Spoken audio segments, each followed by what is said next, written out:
Friends, welcome to Rahul and roses. पहले मैं आपसे डिस्कस करूंगा पिछले वीडियो में जो मैंने सॉइल के अंदर गुलाब उगाने का जो तरीका बताया था। पहले एक दो बातें उसके बारे में करूंगा और उसके बाद फिर हम आगे वीडियो को बढ़ाएंगे। उसमें एक बात मैं आपको बताना भूल गया था कि जो पुष्पांजलि वगैरह से या कहीं और से गुलाब आते हैं बंगाल साइड वगैरह से, तो उसके प्लांट के नीचे नए प्लांट्स के अंदर एक लड्डू बना होता है मिट्टी का। वो आपको मिट्टी नहीं हटाना है, वो उस लड्डू के साथ ही आप जो भी मैंने कंपोजिशन सॉइल कंपोजिशन बताया है उस लड्डू के साथ ही आपको सॉइल कंपोजिशन में लगा देना है। दूसरी बात, एक जेंटलमैन ने बड़ा अच्छा कमेंट किया कि सर आप जो मिट्टी का जो आप कंपोजिशन बताए हो, ये देखकर ऐसा लगता है जैसे आपने कभी गुलाब मिट्टी में नहीं किया और आपको मिट्टी के बारे में ज़्यादा नॉलेज नहीं है। तो मैं आप सबको एक बात बताना चाहता हूँ मैं कि मेरा YouTube चैनल पे आने का या वीडियो बना के आपके सामने देने का पर्पस सिर्फ यही है कि बहुत सिंपल वे में अच्छा गुलाब उगाने का मैं आपको तरीका बता सकता हूँ। जनरली आप देखे होंगे जो डॉक्टर एक या दो गोलियां लिखता है तो लोग कहते हैं वो अच्छा डॉक्टर नहीं है। लेकिन जो डॉक्टर लाल पीली गोलियां पूरे 8-10 लिख देता है आपके पर्ची पे, तो ऐसा फील होता है जैसे ये डॉक्टर बहुत अच्छा है। तो मैं वो कॉन्सेप्ट हटाना चाह रहा हूँ कि बहुत सारी चीज़ें मिलाकर ही आप एक अच्छा गुलाब उगा सकते हो। मैं बहुत ज़्यादा मेडिसिन यूज़ करने के लिए मना करता हूँ। मैं जो सिंडर है हमारा, उस सिंडर में भी मैं कुछ भी मिलाने के लिए नहीं बोलता हूँ। ना वर्मी कंपोस्ट, ना बोन मील, ना नीम खली, कुछ भी मिलाने के लिए, ना कोकोपीट, कुछ भी मिलाने के लिए नहीं बोलता। ना उसको मैं धोने के लिए बोलता हूँ। मैं सीधा बोलता हूँ सिंडर आपके पास जो है बस उसमें का डस्ट हटा दो।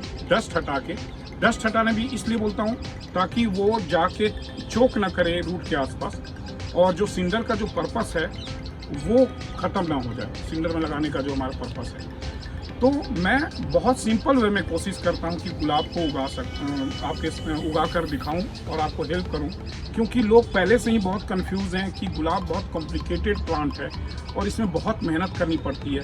और मैं ऐसा वीडियो बनाकर आपको देने लगूं कि आप ये भी डालो, वो भी डालो, ये भी ऐड करो, वो भी ऐड करो, ये दवाइयाँ कर दो, वो दवाइयाँ कर दो, तो आप खुद परेशान हो जाओगे और आप गुलाब उगाना छोड़ दोगे फाइनली आप। तो मेरी कोशिश ये होती है कि सिंपल वे में मैं अच्छे ढंग से गुलाब उगा सकूं।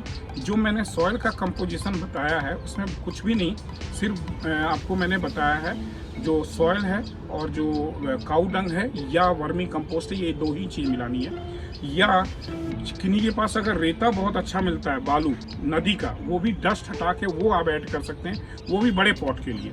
और बड़े पॉट में मैंने बोन मिल और नीम खली भी मिलाने के लिए बोला है। लेकिन जब आप नए गुलाब लगाते हैं तो उसमें आपको सिर्फ मिट्टी और गोबर का खाद या वर्मी कंपोस्ट, यही 2 या 3 चीज़ मिलाकर आपको गुलाब को लगाना है। इससे ज़्यादा आपको कुछ मिलाने की ज़रूरत नहीं है।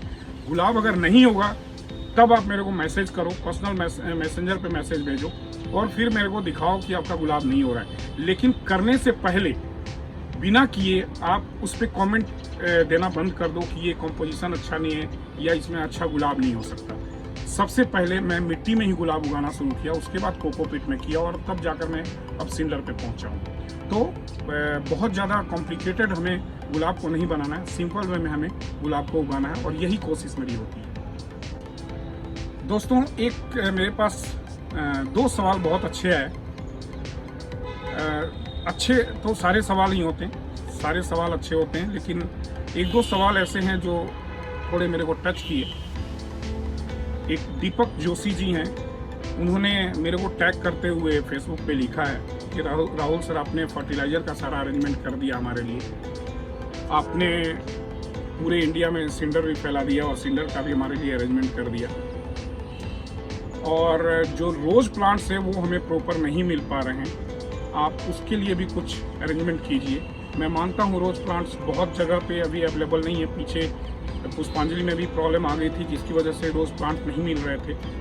केएसडी से भी गुलाब बहुत लिमिटेड स्टॉक में आते हैं। तो मैं आपको कहना चाहता हूँ कि ये 2-3 नर्सरी है, 2-3 नर्सरी और भी बंगाल में है जहाँ से आप गुलाब मंगा सकते हैं। केएसडी में थोड़ी प्रॉब्लम थी अब वो प्रॉब्लम ठीक हो गई है और अब वहाँ से इजली गुलाब आ रहे हैं। जहाँ तक नॉर्थ इंडिया में नर्सरी डेवलप करने की बात है, तो नॉर्थ इंडिया में जो टेम्परेचर है वो हमारा फेवरेबल नहीं है। या तो एक्सट्रीम गर्मी है, बहुत बारिश है, जिसकी वजह से, या टेम्परेचर में और भी कई फ्लक्चुएसन होते हैं जिसकी वजह से ग्राफ्टिंग या रोज ग्रो करना यहाँ पे प्रॉब्लम होती है। फिर भी जो नॉर्थ इंडिया में 1-2 नर्सरी है उनसे बातचीत चल रही है और मैंने रिक्वेस्ट किया कि इधर भी रोज़ नर्सरी डेवलप किया जाए। दिल्ली के अंदर मुकेश जी थे, मुकेश राय, बर्ड्स एंड बेरी में, और अनफॉर्चुनेटली वो इस दुनिया में अब नहीं है। जहाँ से मैं गुलाब लेना शुरू किया था और दिल्ली के अंदर गुलाब उगाना शुरू किया था, और एक वही थे दिल्ली के अंदर जो नेम्ड वैरायटी गुलाब देते थे। या जो आपके लखनऊ में एक नर्सरी है अग्रवाल साहब की, तो वहाँ से भी आप फ्रेंड्स रोजरी, वहाँ से भी आप गुलाब परचेज कर सकते हो। तो कुछ हैं लेकिन वो आगे बढ़ नहीं पाए हैं या उनका नाम हमारे सामने नहीं है, जिसकी वजह से हमें पता नहीं होता है। तो 3-4 ऐसे नर्सरीज हैं जहाँ से आप गुलाब इजीली मंगा सकते हो। एक भाई साहब ने मेरे को और कमेंट किया, मैं उनका नाम भूल रहा हूँ मैं, उन्होंने एक सवाल मेरे से किया कि सर रोज़ ग्रोइंग में गुलाब जो लोग उगा रहे हैं उसमें मैं सबका देखता हूँ कि कोई ना कोई उनका कोई मेंटर है, आपका मेंटर कौन है? तो मैं यहाँ पे आपको बताना चाहूँगा कि जब फर्स्ट टाइम दूरदर्शन वाले मेरे चैनल पे आए थे, मेरे छत पे आए थे और अपना एक प्रोग्राम बना के लेके गए थे, वो इसलिए नहीं बना के ले गए थे कि मैं गुलाब उगा रहा हूँ, वो इसलिए बना के लेके गए थे कि मैं सिंडर में गुलाब उगा रहा हूँ नॉर्थ इंडिया के अंदर। वो इस बात पे, उस समय शायद नॉर्थ इंडिया में कोई भी सिंडर में गुलाब नहीं कर रहा था और यहाँ सिंडर अवेलेबल भी नहीं था। उसके बाद मैं राजेंद्र के थ्रू सिंडर डेवलप किया और ऑल ओवर इंडिया में डेवलप मिलना शुरू हो गया वो। तो जब उन्होंने प्रोग्राम दूरदर्शन वालों ने मेरा बनाया था, तो उसके बाद से मेरे पास बहुत सारे मैसेज आने लगे और लोग गुलाब के बारे में पूछने लगे। सिंडर के बारे में लोग कम पूछते थे, गुलाब के बारे में लोग ज़्यादा पूछते थे। तो गुलाब के बारे में लोग ज़्यादा पूछने लगे और उनकी वजह से मेरे को गूगल पे या कई सीनियर रोजारियन से मेरे को कांटेक्ट करना पड़ा, बातचीत करनी पड़ी उनको जवाब देने के लिए। रात में बैठ के या कहीं भी बैठ के मैं उनको, या मैं कार में बैठा हूँ या ऑफिस में खाली बैठा हूँ, तो मैं वहाँ पे उनको रिप्लाई करना शुरू किया। तो अगर आप पूछते हो मेरे से कि मेरा मेंटोर कौन है, तो मेरे मेंटोर वही लोग हैं जो गुलाब नहीं उगा पाते थे या जिनको गुलाब उगाने में दिक्कत होती थी, जो गुलाब ग्रो करने में प्रॉब्लम जिनको फेस होती थी, वही मेरे मेंटोर रहे हैं और उन्हीं से मैंने सीखा है कि गुलाब को कैसे उगाना है। ये वही गुलाब है जो लास्ट वीडियो में दिखाया था, सॉइल में कैसे गुलाब उगाना है, और इसको 1 हफ्ते होने को आ गए हैं और आप देख रहे हो कि इसमें आइज निकलने शुरू हो गए, छोटे छोटे आइज दिख रहे हैं इसके। ये गुलाब में आइज निकलने जब लग जाए तो आप ये समझो कि आपका गुलाब सेफ हो गया, अब आपका गुलाब नहीं मरेगा। और जब भी मैं गुलाब लगाता हूँ तो मैं उसको बड़े करीब से देखता हूँ कि उसमें आँख निकलने शुरू हुए या नहीं हुए। अगर आपके नए प्लांट के अंदर आँख निकलने शुरू हो गए 3 दिन या 4 दिन बाद, हो सकता है 1 हफ्ते बाद आपको आँख निकलने शुरू हो जाए गुलाब के अंदर, तो अगर आँख निकलने शुरू हो गए और आपको दिखने लगा कि इसमें आँख आ रहे हैं, तो आप ये समझ लो कि अब वो आपका प्लांट चल पड़ा है, वो प्लांट आपका सेफ है। इट मीन्स कि जो वाइट रूट्स हैं वो इसके डेवलप होने शुरू हो गए। मैं पहले भी अपने एक वीडियो में बताया था कि अगर प्लांट ऊपर डेवलप हो रहा है तो इट मीन्स कि वाइट रूट नीचे डेवलप हो रहे हैं। अगर प्लांट्स ऊपर डेवलप नहीं कर रहा है तो इट मीन्स कि नीचे वाइट रूट डेवलप नहीं हो रहा है। तो आपके प्लांट के अंदर वाइट रूट डेवलप हो रहे हैं या नहीं हो रहे हैं, उसको जानने का सबसे ये आसान तरीका है कि उसके अंदर आंखें दिखनी शुरू हो जाएंगी। तो ये आंखें दिखनी शुरू हो गई, यानी ये प्लांट मेरा चल पड़ा। और 10 दिन के बाद सेफ साइड हम लेकर चलते हैं। कोई भी आप नए गुलाब लगाते हो तो कम से कम 10 दिन तक आपको सिर्फ उसको पानी देना है। अगर ज़्यादा गर्मी है तो सुबह और शाम पानी दो। सॉइल गीला है तो पानी आपको देने की जरूरत नहीं है, आप सिर्फ स्प्रे करो उसके प्लांट्स पे। और जब ये ऊपर ड्राई लगे या हल्का गीला हो तभी आपको इसके अंदर पानी देनी है। तो ये आपको उसके बाद जो फीडिंग करनी है वो कम से कम आपको 10 दिन के बाद फीडिंग करनी है। 10 दिन के बाद हमें फीडिंग क्या करनी है? सबसे पहले पोटेशियम ह्यूमेट जो नवल वालों का है वो मैं यूज़ करता हूँ, आप कुछ भी यूज़ कर सकते हो। लेकिन जो पोटेशियम ह्यूमेट है उसका मैं नंबर यहाँ पे आपको नवल वालों का शेयर कर देता हूँ, वहाँ से आप मंगा सकते हो, या अगर आपके पास कोई और ह्यूमिक एसिड है तो वो आप देख सकते हो। लेकिन इसमें पोटास है और ह्यूमिक एसिड दोनों ही है। तो पोटेशियम ह्यूमेट आपको इसके अंदर डालना है 1 ml पर लीटर के हिसाब से। वो प्योर ऑर्गेनिक है, 100% ऑर्गेनिक है। उसको आपको 10 दिन के बाद आपको देना है, और पहले हफ्ते में 2 दिन आपको पोटेशियम ह्यूमेट देना है। उसके बाद हफ्ते में 1 बार आपको देना है पोटेशियम ह्यूमेट। जो केमिकल फीडिंग है, सॉइल के अंदर में बहुत केमिकल फीडिंग नहीं करनी चाहिए, लेकिन उसके नेक्स्ट वीक आपको 1261 की 2 हफ्ते में 2 फीडिंग करनी है। 1261 हाफ ग्राम पर लीटर के हिसाब से आपको इसके अंदर फीडिंग करनी है। मैं फिर बोल रहा हूँ, 1261 यानी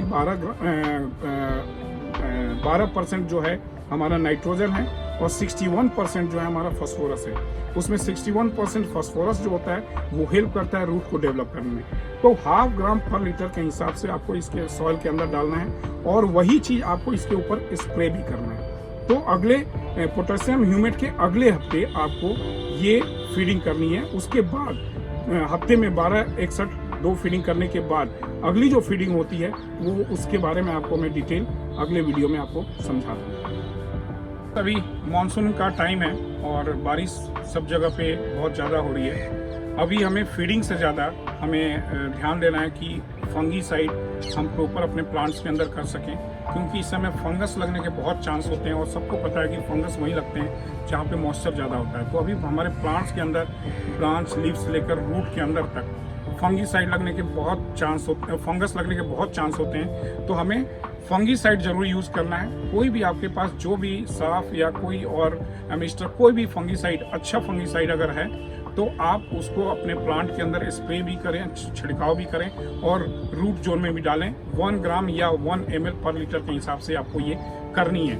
और फीडिंग जो मैंने बताया हुआ है, मानसून में फीडिंग कैसे, मानसून केयर का मैंने बताया हुआ है, वो आपको फीडिंग करते रहनी है हफ्ते में 1 बार।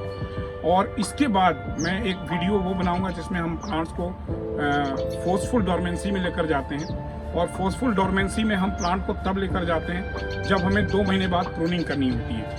यानी कि प्रूनिंग से 2 महीने पहले से हम डोरमेंसी में अपने प्लांट को ले जाने की कोशिश करेंगे। और जो प्लांट का जो कंडीशन है बारिश के मौसम में, चूँकि दिल्ली में तो बहुत गर्मी है, तो आप देख रहे हो मेरे गार्डन में लीव्स खराब होंगे, पत्ते पीले भी पड़ेंगे, पत्ते गिरेंगे भी। इससे आपको परेशान नहीं होना है। ये आपके लिए बहुत अच्छा कंडीशन है अपने गुलाब का, कि आपके प्लांट के पत्ते पीले पड़ रहे हैं और गिर रहे हैं। और आपको बहुत ज़्यादा, जब डोरमेंसी में ले जाएंगे तो आपको बहुत ज़्यादा प्रॉब्लम नहीं आएगी, और आप इजी वे में अपने प्लांट को डोरमेंसी में ले जा सकेंगे। तो आगे मैं वीडियो में बताऊंगा कि डोरमेंसी में हमें कैसे लेकर जाना है। तब तक के लिए आप स्वस्थ रहें, सुखी रहें, and don't forget to bless me, keep blessing.